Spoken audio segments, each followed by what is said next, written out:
வீட்டுக்கு வழியா கவுஸ் ரூமில் இறக்கி விட்டாங்க. கவுஸ் ரூமில் இறங்கிட்டு உட்காந்துருக்கிறேன்.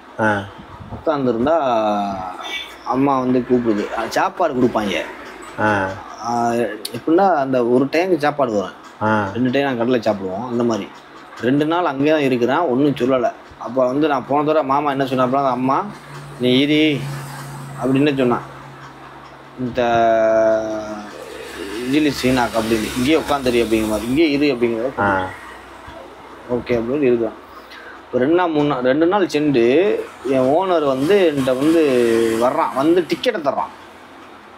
ஓனர் அப்போ அந்த டிக்கெட்டை வாங்கி பார்த்துட்டு இது பழைய மாதிரி கதையாயிடும், ஏற்கனவே தந்த மாதிரி தெரியுது இது அப்படின்னு. தரையில் அவனுக்கு மூஞ்சி சரியில்லை. அப்போ ஒரிஜினலாக தான் இருக்குமோ? மூஞ்சி சரியில்லை. தந்துட்டு அவங்கள ஒரு பழக்கம் இருக்கு, அவங்களுக்கு தூக்கி வீசுகிற பழக்கம் இருக்குடா. அந்த மாதிரி காசுலாம் தூக்கி வீசுவாங்க.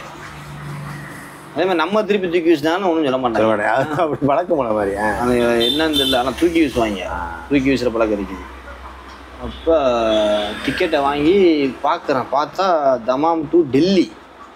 டெல்லி இதுக்கு? டெல்லி எதுக்கான டெல்லி விடுவாங்க?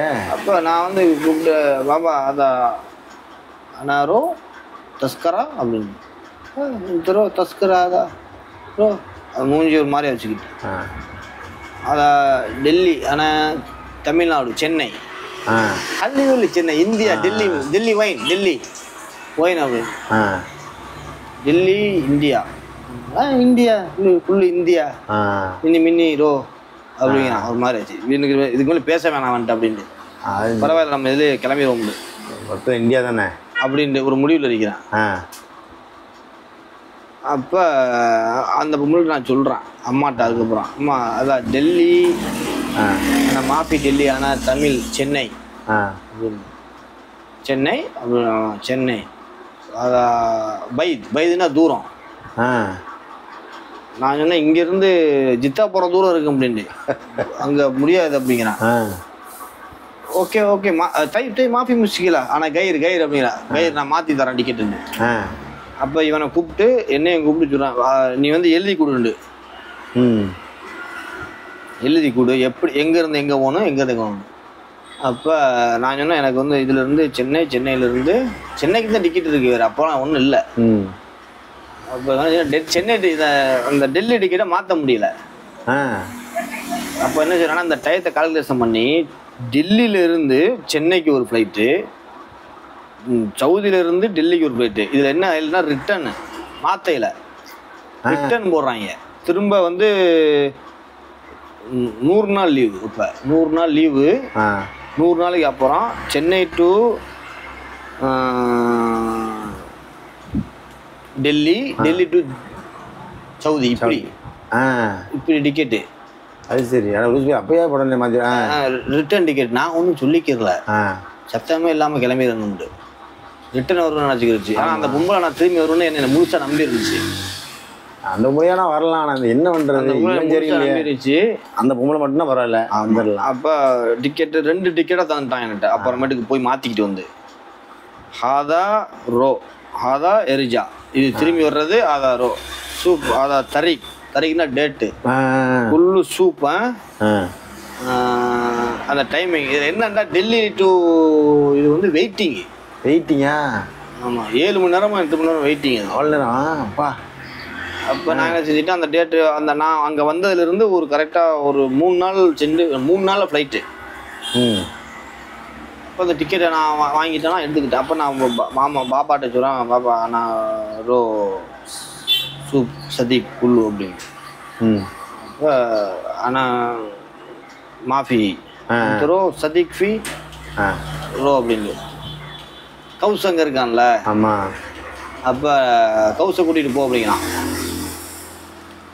அப்போ நான் சின்ன கவுசிட்டு சொல்லி கவுசு வா போய் நம்ம அந்த போய் ஆளுக்கெல்லாம் பார்த்து ஊருக்கு போகிறதுன்னு தெரியல, திடீர்னு டிக்கெட் தந்துருக்கலாம். ஆமாம்மா அப்படின்ட்டு நான் சின்ன காரில் கூட்டிக்கிட்டு போகிறான். போய் பாபண்ணா, கமல், ரகுராஜ், கபீர் எல்லாம் பார்த்துட்டு மிச்சி மீதி ஜாமான் ஏதாச்சும் இருந்துச்சு அந்த கட்டி வச்சிருந்த மாதிரி பார்த்து அதையும் தூக்கி வச்சுக்கிட்டு. ஸ்டார்டிங்கில் போய் நான் தூக்கி வைக்கல, அது அப்புறமேட்டு தூக்கி வச்சேன். தூக்கி வச்சுக்கிட்டு நேராக அம்ஜாபாய், கவி என்ன அந்த கம்பெனி வழக்கு போன வாட்டி தான் போனியே. ஆமாம், ஆனால் இந்த தடவை எனக்கு முழு நம்பிக்கை வந்துருச்சு. ஏன்னா இந்த லீவு பொம்பளை லீவ் பேப்பரோட எல்லாம் வந்துருச்சு. லீவ் பேப்பர் அப்பத்தில் அடுத்த நாள் வந்தாங்க. ஓ அப்படி? ஆமாம், டிக்கெட் இருந்தால் போய் சொல்லிட்டு அவர் ரொம்ப சந்தோஷப்பட்டாப்புல. நல்லபடியாக போயிட்டு வாடா, போய் நம்ம கம்பெனிக்கு போ, சென்னையில் இருக்குது, நேராக இன்டர்வியூ அட்டன் பண்ணதோட நாங்கள் இங்கேருந்து நாங்கள் பேசிடுவோம், நேரம் நம்ம கம்பெனிக்கு வந்துருந்து அவ்வளோன்னு சொல்லிட்டு. ஆனால் என்ன திரும்பி வச்சதுனால அவர் ஒன்றும் தர முடியலை, காசு மட்டும் தந்தாப்புல. கொண்டுட்டு போ அப்படின்னு. நான் வேணான்ட்டேன், கொண்டுட்டு போ அப்படின்னு. அப்போ சரின்னு சொல்லிட்டு எல்லாத்தையும் ஒரு விதமான கண்ணீர் வந்துருச்சு எனக்கு. இந்த எல்லாத்தையும் விட்டுட்டு பிரிஞ்சு போகிறோம் பத்தியா. நாங்கள் இருக்கையிலையும் அழுகதான், பிரியிலையும் அழுகதான். அது ஒரு விதமான ஒரு அழுக மாப்பிள்ள வேதனை. நீங்கெல்லாம் விட்டுட்டு போகிறோமே அப்படிங்கிற ஒரு மன வேதனை அவங்களுக்கு. தன்னை ஏற்கனவே போகலையாவது அவங்களுக்கு அந்த ஓரளவுக்கு மனசு சங்கடப்பட்டாங்க. இந்த தடவை அவங்களுக்கு ஒரு நம்பிக்கை வந்துருச்சு. எப்படி வந்துச்சுன்னா, என் இடத்துல இன்னொருத்தன் உட்காந்துருக்கலாம், கன்ஃபார்மாக போகிறான்ட்டு. இதுக்கு முன்னாடி நான் போறேன்னு போய் அங்கே ஆள்லாம் வரல, நான் மட்டும்தான் இருந்தேன். எங்கே போவாங்க? ஆமாம். அப்போ அவங்களுக்கு எல்லாம் ஒரு விதமான ஆனந்த கண்ணீர் விட்டுக்கிட்டு அங்கே நான் அந்த இவங்க எல்லாரும் சந்திச்சுட்டு நான் திரும்பி போகையில் முதல்ல நான் வந்து இறங்கின பற்றியாங்க. அந்த இது அப்போ மண்டையில் எனக்கு ஓடுதுடா. வந்து இறங்குனது அது மண்டையில் ஓடுது. இப்போ இதுக்கு எவ்வளவு இதுகளை கடந்திருக்கிறோம், எவ்வளவு கஷ்டத்தை கடந்துருக்கிறோம் பாரு அந்த கேப்புக்குள்ள ஒரு இதுண்டு. அப்போ போயிட்டேன். முனிசாமி நான் சொன்னானே, அவனே போய் பார்த்தேன். முன்னாடி முனிசாமி வந்தான் தெரியுமா, அவனே போய் பார்த்தேன். அப்போ அவன் என்ன சொன்னான்டா, நான் ஜாமான் வாங்கி தரேன், ஊருக்கு கொண்டு போங்க அப்படின்னா. எனக்கு பக்கம் தானே அவன். அப்போ ஜாமான் வாங்கி நீ எப்படா தருவ அப்படின்னு. நான் காசு தந்துடுறேன்னா நீங்கள் என்னென்ன ஜாமான் நீங்கள் வாங்கிக்கிட்டு போயிருங்க அப்படின்னா. அவன் ஆனால் அவன் வந்து அந்த இடத்துல இருந்து அவன் இருக்கிறான். அவன் இடம் மாறவே இல்லை, அதே இடம் தான் முனிசாமி, அதே இடம் தான். அப்போ காசு சொன்னான். இப்போ காசு நான் கூட சின்ன பரவாயில்லடா நான் வாங்கிட்டு போகிறேன் அப்படி இல்லைன்னு நீங்கள் காசு வச்சுக்கிறீங்கண்ணா. அப்போ 300 ரியால் தான் தந்தான். 300 ரியாலுக்கு இந்த முட்டாய் இதுக, தைல போத்த, அந்த மாதிரி இந்த மாதிரி ஜாமான் வாங்கிட்டு போங்கண்ணா. அவன் 300 ரியாலுக்கு நான் வாங்கிட்டேன். வாங்கி அவன் இதை தனியாக பார்சல் பண்ணி அவன்கிட்ட சொல்லிட்டேன், போன இடம் என்னென்ன ஜாமான் இருக்குது, முட்டாயில் எத்தனை பாக்கெட்டு, இதில் எத்தனை பாக்கெட் இருக்குங்கிற உங்கள் வீட்டில் சொல்லி நாங்கள் போய் கொடுத்துறாங்க. சரிங்களா, வேறு யார் ஜாமான் வாங்கலாம், அவன் ஜாமான் மட்டும்தான். பார்சல் பண்ணியாச்சு. ஏற்கனவே வச்சிருந்த ஜாமான்லாம் இருக்குல்ல, அதில் கொஞ்சம் ஃபில்டர்லாம் பண்ணி ஒரு மாதிரியா போட்டு. அப்போ வந்து என்னென்னா அந்த நாள் வந்துருச்சு மாப்பிள்ள. மாமா கூப்பிட்டு நாளைக்கு ஏதாவது புக்குரா என்ன தரோம், 100 நாள் சென்று லீவ் ரெஸ்ட் பண்ணிட்டு எல்லாரையும் மாமா பாபா ஒரு நபர் சூப்பர் எல்லாரையும் பார்த்துட்டு வா அப்படின்ட்டு. சரி சொல்லிட்டு 1000 ரியால் ஒரு மாதிரி சம்பளம் அடைஞ்சி உங்களுக்கு 1000 ரியாலை கையில் தந்து உனக்கு எது வேணும்டா வாங்கிட்டு போ அப்படின்ட்டு. அதோட சரி சொல்லிட்டு அப்படி விடுவேன். அதை வேற கவர் பண்ணி வச்சுக்கிட்டு காசு. ஆனால் அந்த பொம்பளை அந்த அங்கே கவுஸ் தான் வர்றான் ஏர்போர்ட்டில் விடுறதுக்கு. அங்கேருந்து கவுஸ் வர்றான் ஏர்போர்ட்டில் விடுறதுக்கு. அப்போ அங்கேருந்து கிளம்பையில மாப்பிள்ள எனக்கு அம்மா பார்த்துட்டு ஒரு அழுக வந்துருச்சுடா கிளம்பையில. அங்கே இல்லைன்னு சொல்லிட்டேன். ஆனால் அங்கேருந்து கிளம்பி ஓனரு, அதாவது எத்தனை மணி கிளம்புனா விஜயகாலம் கிளம்புனா அங்கேருந்து. இப்போ நான் பார்க்கல, ஆனால் அந்த அம்மா போய் பார்த்துட்டு ஆமாம் அந்த பொம்பளை வந்து அந்த பொம்பளை அழுகலாம் இல்லை, நான் எனக்கு அழுக வந்துருச்சு பார்த்துட்டு கிளவியை பார்த்துட்டு. அதோட மாஃபி முஸ்கிலாச்சு சரோ தஸ்லானா ஐசே இந்த எப்புக்கா கல்லம் தானே மாஃபி முஸ்கிலா அப்படின்றது. அப்போ சரி சொல்லிட்டு நானும் கவுசி ஏறி அங்கே எல்லோரும் பார்த்து சந்தோஷமாக சொல்லிவிட்டு நான் அவனும் பேசிட்டு போகிறான். அப்போ அவன் வந்து கொஞ்சம் புது ஆள் தான். புது ஆளுன்னா வந்து ஒரு 6-7 மாதம் இருக்கேன். அவனை மாதிரி ஃபரீத் ஒருத்தர் அது மாதிரி. அவன் வேற இடம், இவன் வேறு இடத்துல. போனால் சந்தோஷத்தோடு போயிட்டான். போயிட்டாப்பா கவுசுன்னு சொன்னான், போயிட்டு வாங்க பாய், ஒன்றில் ஃபோன் அடிங்க, வரையிலண்ட சொல்லுங்க அப்படின்ட்டு. அப்போ நான் அவனை சொன்னேன், நான் போயிட்டு வரமாட்டேன்டா அப்படின்னு. என்ன பாய் சொல்லி அப்படின்னு. ஆமாம் வரமாட்டேன், நீங்கள் என்ன சொல்லிடாதாங்க போய் அப்படின்னு. நான் சொல்ல மாட்டேங்க, ஏன் நல்ல நான் நிறைய கதையிடாது அப்படின்னு. சரி பாய் அப்படின்னு. அப்போ ரிட்டன் டிக்கெட்லாம் போயிட்டு போகிறேன், என்ன செய்யுது, நான் இப்போ தப்பிச்சா போதுன்னு நான் போகிறேன். எனக்கு இப்போ என்ன ஒரு உறுத்தல்னா இந்த அம்மா விட்டு போகிறோம் என்னை முழுசாக நம்பி இருந்துச்சு, நான் திரும்பி வந்துடுவேன் அப்படின்ற ஒரு நம்பிக்கையோடு எனக்கு எல்லாமே செஞ்சு அனுப்பிச்சு. ஆனால் நமக்கு என்ன ஒரு மன உறுத்தல் இருக்குண்டா, அது இப்போ வரைக்கும் இருக்குது. ஒரு நம்பிக்கை துரோகம் பண்ணிட்டு வந்த மாதிரியே. அது எப்படின்னா நான் திரும்பி வந்துருவேன்ட்டு என் மேலே அவ்வளோ நம்பிக்கை வச்சுட்டு என்னை நல்லா அனுப்பி விட்டுச்சு. ஆனால் நான் திரும்பி போக மாட்டேன் அப்படிங்கிறது எனக்கு தெரியும். வரையும் போகல. ஏர்போர்ட்டில் போய் போர்டிங்கை போட்டு உள்ளே போய் வெயிட்டிங் ஹாலுக்கு போயிட்டேன்டா. வெயிட்டிங் ஹாலுக்கு போனதோட மனசு ஒரு இதாகிடுச்சு. என்ன ஒன்றுடா, இங்கேருந்து சவுதி ஏர்லைன்ஸு, அங்கேருந்து ஜெட் ஏர்வேஸ். எப்படி இங்கேருந்து சவுதி ஏர்லைன்ஸில் வந்து டெல்லியிலேருந்து ஜெட் ஏர்வேஸில் அங்கே போகணும்.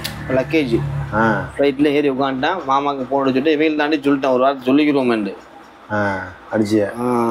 ओके ओके ओके तयब तयब तयब माफी मुश्किल है इंडिया ऐसे कल मना आदमी पुलिस इंडिया நீ போயிட்டு காசு தேப்பற சொல்லலாம் தர்றேன் அப்படியே அப்ப சொல்லத்தானே செய்வாங்க. திரும்பி வரணும்னு சொல்லிட்டு ஆமாப்பல ஃப்ளைட் ரெனியூல டேக்கப் ஆயிடுச்சு. டேக்கப் ஆகல தாண்டா எனக்கு அந்த ஒரு ஆனந்தம் வருது. ஒரு விதமான ஒரு இதுரா, உலகத்துக்கு நம்ம அப்பதான் வர்றோமோ. அது சரி, உலகத்தோடு பறக்கிறப்ப தான் என்னமோ ஒரு மாதிரி ஒரு இது. அங்கே இப்போ டேக்கப் ஆனதோட நேராக டெல்லியில் வந்து இறங்குறோம். டெல்லியில் வந்து இறங்கிட்டேன். இவ்வளோ கஷ்டத்தை கடந்து நான் டெல்லியில் வந்து இறங்கி அந்த லக்கேஜ் எடுத்துக்கிட்டு போய் அடுத்த போர்டிங் போடணும் தெரியுமா. இப்போ வந்து 2 போர்டிங் ஒரே இதில் கொடுக்குறாங்க. அப்போ வந்து நான் போய் போடணும்.